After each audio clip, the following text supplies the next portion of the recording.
Assalamualaikum warahmatullahi wabarakatuh. Kembali lagi bersama saya Edia Damayanti, mahasiswi Universitas Islam Negeri Raden Fatah Palembang, angkatan 2019. Kali ini kita akan membahas mengenai klasifikasi, karakteristik, dan strategi pemilihan media pembelajaran. Oke, mari kita simak materinya.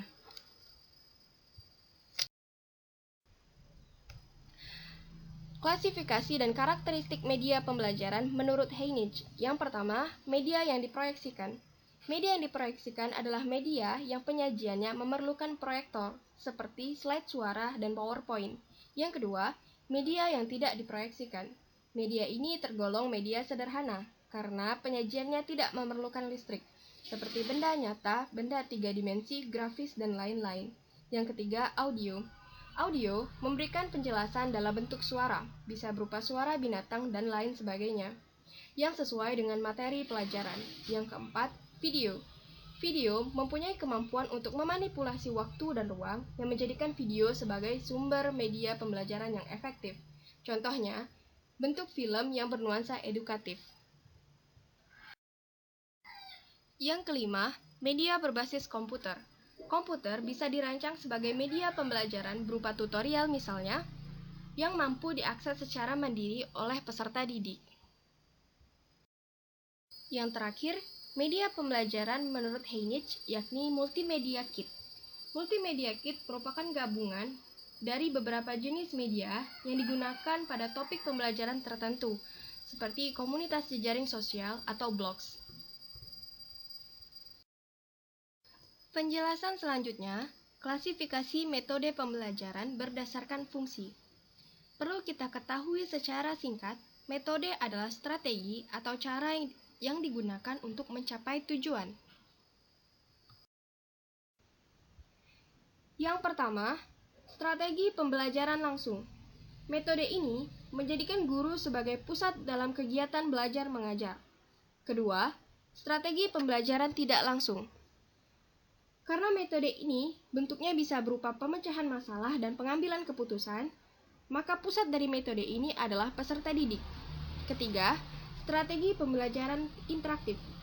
Adanya interaksi antar siswa dengan cara bertukar pikiran atau diskusi yang tetap di bawah pengawasan guru. Keempat, strategi belajar melalui pengalaman. Metode ini berbasis aktivitas yang dilakukan oleh peserta didik yang ada kaitannya dengan pelajaran. Contohnya, seperti permainan. Yang terakhir, ada strategi belajar mandiri, di mana siswa berusaha untuk mengakses berbagai sumber dan materi pelajaran yang bisa memberikannya informasi pendidikan. Hal ini juga memberikan kecenderungan kepada siswa untuk menilai kecakapan pribadinya dalam kegiatan belajar. Sebelum membahas mengenai prinsip dalam memilih media pembelajaran yang tepat, kita perlu mengetahui seberapa pentingnya media pembelajaran itu. Media, sebagai pembantu dalam menyalurkan materi pembelajaran, diharuskan sesuai dengan proses dan keadaan pembelajaran. Proses dan keadaan pembelajaran ini bisa dikaitkan dengan lingkungan kelas. Kemudian, indikasi dalam pemilihan media itu sendiri ialah ketika media tersebut digunakan dalam proses pembelajaran, dengan garis bawah adanya interaksi siswa dengan media yang disajikan. Artinya, media tersebut dapat membangun keaktifan siswa dalam proses pembelajaran.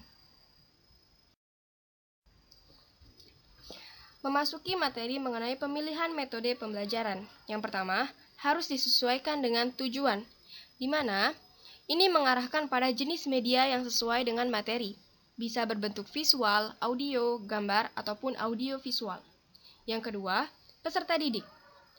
Hal ini menyangkut adanya perbedaan setiap individu dalam memahami setiap konteks pembelajaran. Oleh sebab itu, media harus mampu menggabungkan berbagai kelemahan dan kelebihan dari siswa tersebut agar nantinya pembelajaran mampu berjalan secara efektif. Yang ketiga, sumber belajar.